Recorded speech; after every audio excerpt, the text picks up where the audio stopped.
오늘 하나님께서 우리에게 주시는 말씀은 마태복음 2장 1절에서부터 12절까지의 말씀입니다. 마태복음 2장 1절에서부터 12절까지 말씀을 저와 여러분이 함께 교독하시고 마지막 12절을 함께 읽겠습니다. 헤롯 왕 때에 예수께서 유대 베들레헴에서 나심에 동방으로부터 박사들이 예루살렘에 이르러 말하되 유대인의 왕으로 나신 이가 어디 계시냐? 우리가 동방에서 그의 별을 보고 그에게 경배하러 왔노라 하니 헤롯 왕과 온 예루살렘이 듣고 소동한지라.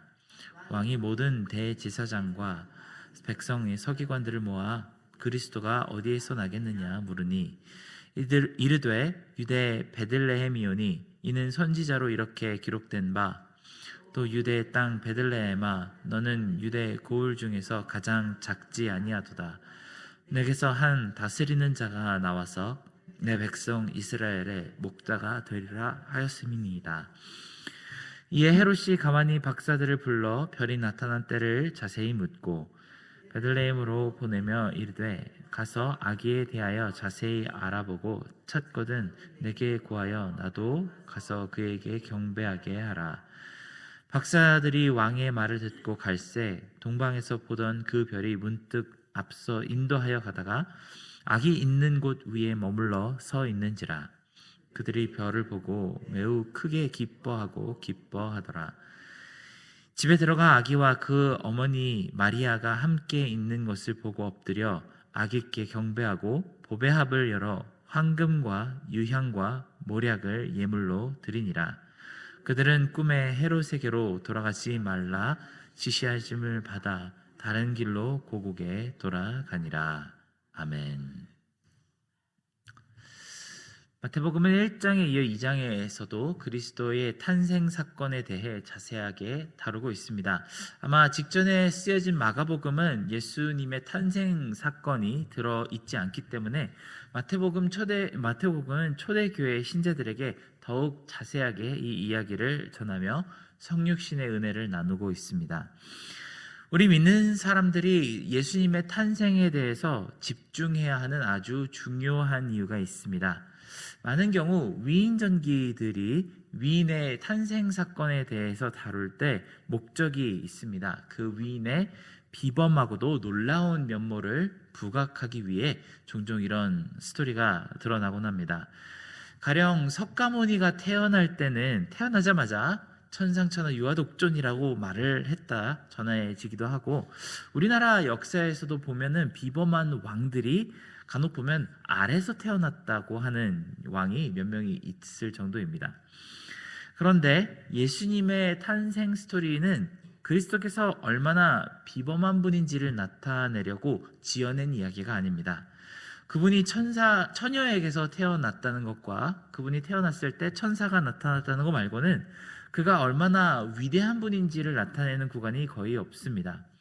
왜 위대한 왕이자 하나님의 아들이 태어나셨는데 모든 것이 편안하게 준비되는 것도 아니고 나실 장소가 없어 말구유에 태어나셨어야 했을까요?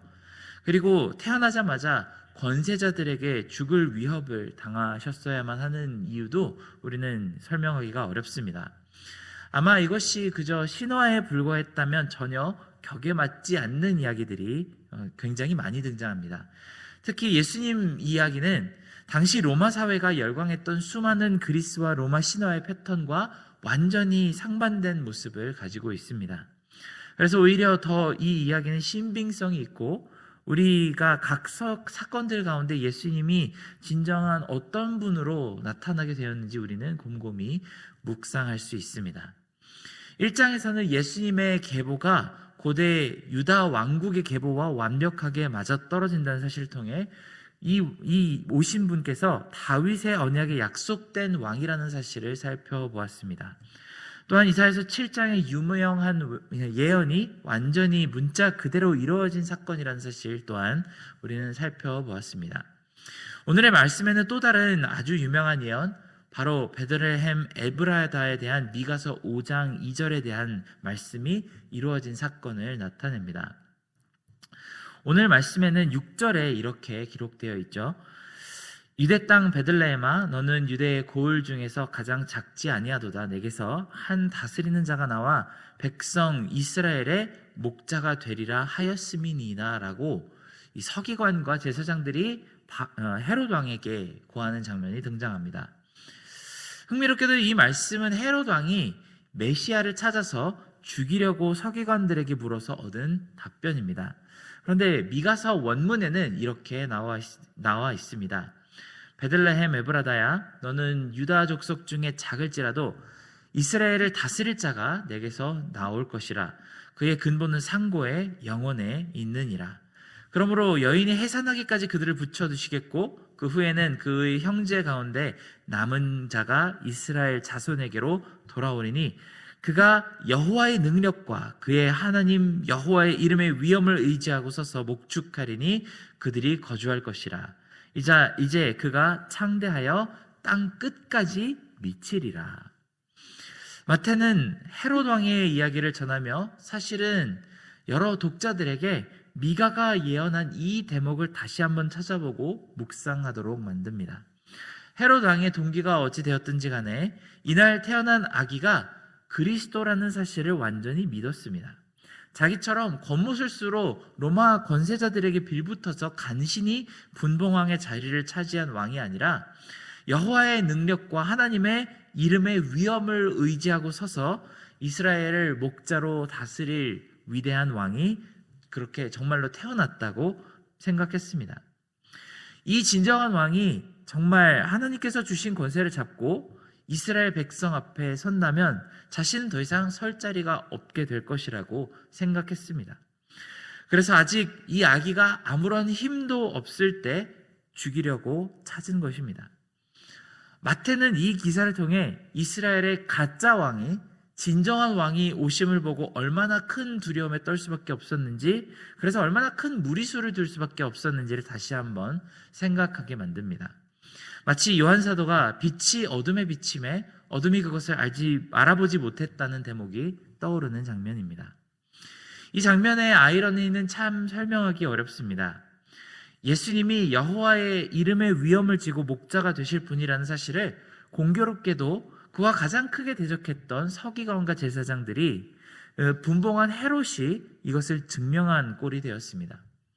만약 헤롯과 서기관이 이 오래된 무려 700년이 된 예언에서 베들레헴 말구유의 그 예언이 이루어졌다는 사실을 농담처럼 여겼다면, 진지하게 여기지 않았다면 이 위대한 하나님의 계획은 우리에게 전달되기 굉장히 힘들었을 것입니다. 하지만 우리는 이 예수님의 탄생 이야기를 바라보면서 우리에게 오신 예수 그리스도는 하나님 여호와의 이름의 위엄을 지고 서서 온 백성의 목자가 되실, 그리고 창대하여 땅 끝까지 통치하실 왕이시라는 것을 깨닫게 됩니다. 많은 현대 기독교인들은 예수님의 가장 중요한 정체성 중에 위대한 왕이시라는 사실을 잘 받아들이지 못합니다. 예수님은 그저 내가 어렵고 힘들 때 위로가 되시는 분이시고 치유가 되시고 친근하고 따뜻한 주님 정도로 생각하는 경우가 많습니다. 요즘 인터넷에서 자주 돌아다니는 예수님에 대한 이미지나 그 쇼츠를 보면은 정말 순진하리만치 친근한 옆집 오빠나 친한 친구 정도로 묘사되는 것이 많습니다. 하지만 사실 예수 그리스도는 가장 파워풀한 권력자와 통치자들마저도 무릎 꿇게 하고 두려움에 떨게 만드는 영광스럽고 영원한 왕이라고 오늘 마태복음은 우리에게 소개하고 있습니다. 이는 바로 뒤에 이어지는 동방박사의 방문 사건에도 잘 등장하고 있습니다. 이 동방박사들은 굉장히 신비한 존재들입니다. 일단 신기한 점 하나는 이 동방박사들의 방문이 우리가 많이 아는 크리스마스 스토리에 절대 빠지지 않고 등장하는 유명한 일화임에도 불구하고 사실은 마태복음 한 부분에만 등장하는 기록이라는 이야기입니다. 마가복음이나 누가복음 그리고 요한복음은 이 동방박사의 이야기가 전혀 등장하지 않습니다. 심지어 마태복음의 기록에도 이렇게 굉장히 간략하게만 등장하기 때문에 이들이 어디에서 온 사람들인지, 도대체 이들은 메시아의 탄생에 대해서 어떻게 알게 되었는지, 왜 하필이면 그들은 메시아를 유대인의 왕이라고 불렀는지에 대한 정보가 단 하나도 등장하지 않습니다. 마치 어디에서 갑자기 튀어나온 천사들인 것처럼 그들은 메시아의 정체를 상세하게 알고 완벽한 타이밍에 맞춰 왕의 탄생을 축하하는 존재들로 묘사가 됩니다. 특별히 이들이 예수님께 바친 선물을 보면 그들은 그리스도의 사역이 품은 깊은 의미마저 전부 다 알고 있는 것처럼 보입니다. 이들은 황금과 몰약과 유향을 예수님께 바쳤다고 합니다. 그리고 이 세 가지 물건은 예수 그리스도가 정확하게 어떤 분인지 더없이 확실하게 설명하는 역할을 담당합니다. 그가 받았던 황금은 왕이 되심을 나타냅니다. 당시 문화권에서도 그렇고 유구한 인류의 역사 가운데서 황금은 항상 왕권을 상징하는 것으로 나타났습니다. 왕관을 만들 때 무슨 금속으로 왕관을 만들죠? 항상 황금으로 왕관을 만듭니다. 왕의 권세를 나타내는 왕의 지팡이나 지휘봉도 항상 금으로 만들곤 합니다. 심지어 많은 경우에 왕이 앉는 왕좌도 금으로 만드는 나라들이 많았고 왕의 의복에는 어떻게든 금으로 만든 자수를 많이 집어넣곤 했습니다. 만약 예수님께서 오갈 데 없이 말구유에 태어난 가장 하층민의 가장 별 볼 일 없는 아기였다면 황금을 선물로 받는다는 사실은 절대 있을 수 없는 일입니다. 하지만 그가 장차 왕으로 오셔서 온 세상 열국을 다스릴 왕으로 나타나신다고 한다면 그가 가진 권세를 나타내는데 황금보다 더 좋은 상징물이 없을 것입니다. 또한 유향은 제사장들이 하나님을 위해 성전에서 향을 피워드릴 때 절대 빠져서는 안 되는 물품이었습니다. 평범한 사람들이라면 이 유향을 구경할 수 있는 일이 거의 없었을 것입니다. 이 유향은 집에서 방향제로 쓸만한 물건도 아니고 어디다가 팔아서 돈을 마련하는데 자주 쓰이던 물건도 아니었습니다. 거룩한 하나님의 성전에서 하나님이 흠향하시는 향을 피우는 데 쓰는 물건이 바로 유향입니다. 오직 하나님만이 받으시는 구별된 향품이었던 것이죠.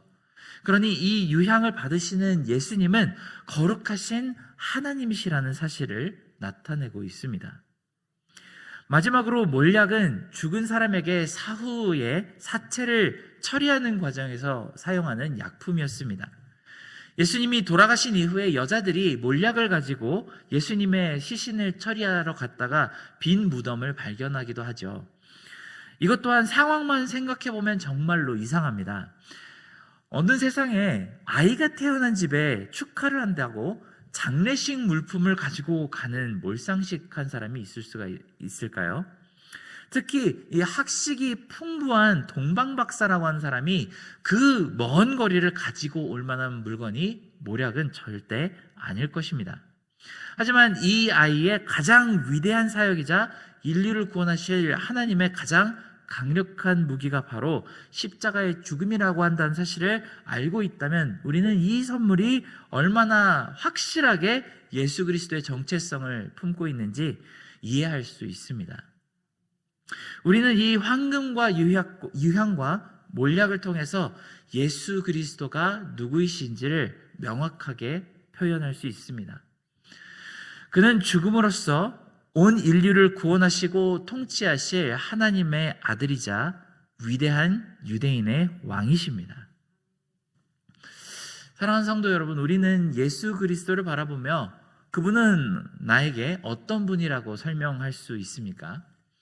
저는 여러 성경 공부 시간을 통해서 자주 여러 성도님들께 물어보았습니다. 예수님은 예수님은 당신에게 누구이십니까? 우리는 이제까지 너무나도 많은 설교 말씀과 성경 공부를 통해서 너무나도 많은 정보를 들었기 때문에 머릿속에 아주 복잡한 마음으로 한두 마디로 그분을 누구시라고 설명하기를 어려워합니다. 예수님이 누구시냐고 물어보면은 정말로 다양한 수식어를 가진 여러 가지 이야기를 하게 되죠. 그런데 이 예수님이 누구시냐라는 그 질문에 우물쭈물하고 있는 우리의 모습을 보면서 믿지 않는 사람들은 어떻게 생각할까요? 아마 그들은 우리를 보면서 이 사람도 예수님이 누군지 제대로 알지 못하는구나라고 생각하지 않을까요? 우리가 항상 사랑한다고, 우리가 경외한다고 고백하는 주님께서 명확하게 누구이신지 설명할 수 있는 말이 없다면 우리는 사실 주님께 굉장히 죄송한 말이 들어야만 합니다. 앞으로 우리가 계속 살펴볼 이 마태복음과 여러 복음서에서는 굉장히 중요한 예수님의 질문 하나가 거듭해서 등장합니다. 바로 너는 나를 누구라 하느냐라고 하는 질문입니다.